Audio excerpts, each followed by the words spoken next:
Excellency, distinguished panelists and delegates from Africa and India, it's my honor and privilege to welcome you all to Export-Import Bank of India's webinar on assessment of project implementation by Indian companies in West Africa.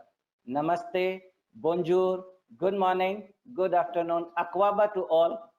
Now I move to our next speaker. It's my pleasure to invite Dr. Philippe Pango, Managing Director of Village of Information Technology and Biotechnology, grand-bassam, Cote d'Ivoire. This free zone is also known as Mahatma Gandhi and IT Biotechnology Park. If you go 40 kilometers towards east of Abidjan along Gulf of Guinea, there is a historical town called grand-bassam, first capital of Cote d'Ivoire. And Dr. Philippe is the CEO of this free zone since July 2012 and has been instrumental in attracting investors in ICT, pharmaceuticals, and real estate sectors, touting the fiscal initiative of the free zone of grand-bassam. Dr. Pango, floor is yours, please. Good morning or good afternoon, depending on where you are on this planet. I hope you can view my presentation. Yeah, I hope I'm trying to share the screen, so I want to make sure all of you can actually see my presentation. Can you? Yes, I am. Okay. Yeah, please. Okay. We can see your presentation. Okay, great. So thanks, everyone. My name is Philippe Pango. I'm the Managing Director of VITIB. You have probably noticed Mrs. Bangari from Exim Bank and Excellency will talk about the Mahatma Gandhi Technology Park. So that's basically what it is about, and we'll use the next 10, 12 minutes to tell you more about this project, which basically connects India and the country of Cote d'Ivoire. Cote d'Ivoire, in Cote d'Ivoire, I think we have a country that always had some kind of identity crisis. Who are we exactly? For the first 40 years of our history since our independence in 1960, we've been a country with an economy that was essentially based on agriculture. And I have to say that we've done very well with agriculture. I mean, anything grows here, it's like a miracle, but after a couple of decades relying almost exclusively on agriculture, as Excellency said, agriculture is the key. It is important. It is important to be self-sufficient when it comes to food and health. But the digital divide is a real reality. I'm using the same words as the Excellence, as the ambassador. We cannot afford to miss the IT revolution. So that's the state of mind our government had back in the year 2000 when they took that decision to build a new free zone that would be dedicated only to technology, innovation, ICT, and biotechnology. And that was back in 2002, approximately. What the government did here, that we secured huge land, 624 hectares of land, as Pushpa said. It's located 15 minutes drive from the capital, from the airport, 30-minute drive from Abidjan, accessible by 6 lanes highway. It will eventually be accessible by train, also accessible by water, because we have lots of lagoons and rivers all around. We are located right on the Atlantic Ocean. So the government secured this place to build its own free zone,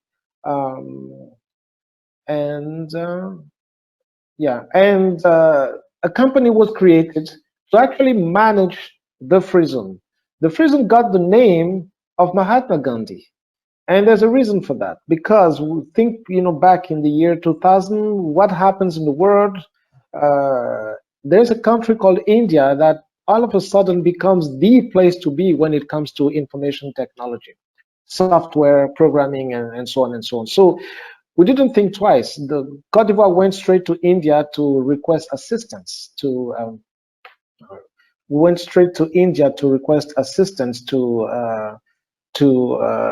build this dream of having an IT park, the very first IT park in the country. Okay, so that's India brought in experts to help the country actually draft the first business plan of the IEP Park, and that's the beginning of the story, giving it the name of Mahatma Gandhi, but also a line of credit of 20 million that was signed between both governments to do a number of things, and I will tell you more about that later on. It's a free zone, meaning that companies from Cote d'Ivoire and from abroad and from India who wish to come here will benefit from tax incentives, 0% corporate tax during the first 5 years, no value added tax at all, zero custom fees, government services are available on the sites, salaries and dividends can be transferred back to the home country, and so on and so on. So the typical free zone tax incentives are available here. As I said, we are located in a city, nice little city, full of history. It's actually a World Heritage Site. And there's a reason for that, because when the French colonized the colony of Cote d'Ivoire, that was back in 1890, they settled in this city of Grand-Bassam, and they made it the first capital of the colony. So today you have all these old French architecture that you can visit, that you can walk around. It's like a real life museum. So it's all protected. So that's why the city, that part of the city, the old city, is actually a World UN Heritage Site. And what we're planning to do is, north of that historical and cultural city, we are building a smart city. So it's like we're connecting the past with the future. We don't want to disrupt what the old city is, but we just add a new smart city on top of that. A city where people will be able to work, live, and play, all of that in the same place. Lots of studies have been conducted, by, world-renowned firms, Deloitte, KPMG, and Ernst & Young, to confirm the validity of our business plan and also the architecture. Actually, the whole urban planning of that future smart city has been done by an Indian company. You certainly know the name Shapoorji Pallonji. That's a well-known company back in India. Okay, so all this has been conducted just to make sure we do things right. We have a unique opportunity to build a city from scratch, a smart city dedicated to technology. So we have to do it right. As of today, the IEP Park has like 40 companies operating on the sites. Some big ones, some small ones, and the newest addition are actually pharma companies. I will tell you more about that later on, because we have 2 Indian pharmaceutical companies. Why do they come here? First, because there is infrastructure, roads, water, electricity, and the tax incentives of the free zone. Also, because of the beauty of the place, it's a nice area. It's a nice smart city that we're trying to build. We're not far from the capital, so fully accessible. And they also come here because from Cote d'Ivoire, it's a very good position to actually distribute your goods and services and your products to neighboring countries that don't have access to the sea. So from Cote d'Ivoire, with the good roads network that we have, you can actually easily send your product to your customers in all West Africa, all over the place. So that's the reason we have all these companies here. The majority are IT companies. We just started getting attention from the pharma companies. Funding. I was very happy when I heard that Dr. Donkor is going to join us, because the contribution of his institution, EBIT, has been very important. All the roads, 10 kilometers of roads, water networks, electricity, fiber optics, and so on, have been made possible because of our collaboration, the collaboration of the Ivorian government with BOAD, that's the West Africa Development Bank, and also ECOWAS Investment Bank. Okay, so thank you for that. And also the Exim Bank of India, which gave an LOC of 20 million to the government of Cote d'Ivoire. And I will tell you in the next slides what exactly the government did with this Exim Bank line of credit. A telecom lab, so training facility, VSAT Earth Station, so 7.5 meter diameter antenna to have direct connection, satellite connections from the IT park with the with other remote sites. TV production studio, a power generator. That was one of the projects, and a data storage. You know, I have to tell you this: many companies or ministers or government agencies, even here in Cote d'Ivoire, don't have the ability to store their data in don't have the ability to store their data in easily. You won't believe this, but most of the people here actually do backups of their data every night in servers that are located in France or in other Western countries. So this is a project that was funded through the Exim Bank line of credit to test this kind of project and see how it could actually help and support our administration. DNA lab, it's the first human DNA lab in the region. I mean, in Cote d'Ivoire, probably the second in the entire West African region, second or third. So that was something that was really, really needed here in the country.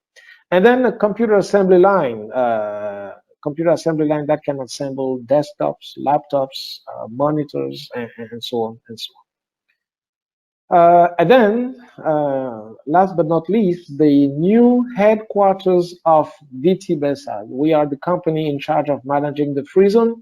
So this whole new building was built by an Indian company through the same LOC. 3,000 square meters of open space, inaugurated back in July last year. 5 months later, it was 100% full, and it is still 100% full. In fact, if I had my own personal money, I would certainly build 2 or 3 of those in the area, because people really need this kind of good quality office space in our Freezone. The last developments that we have witnessed here is the pharma industry.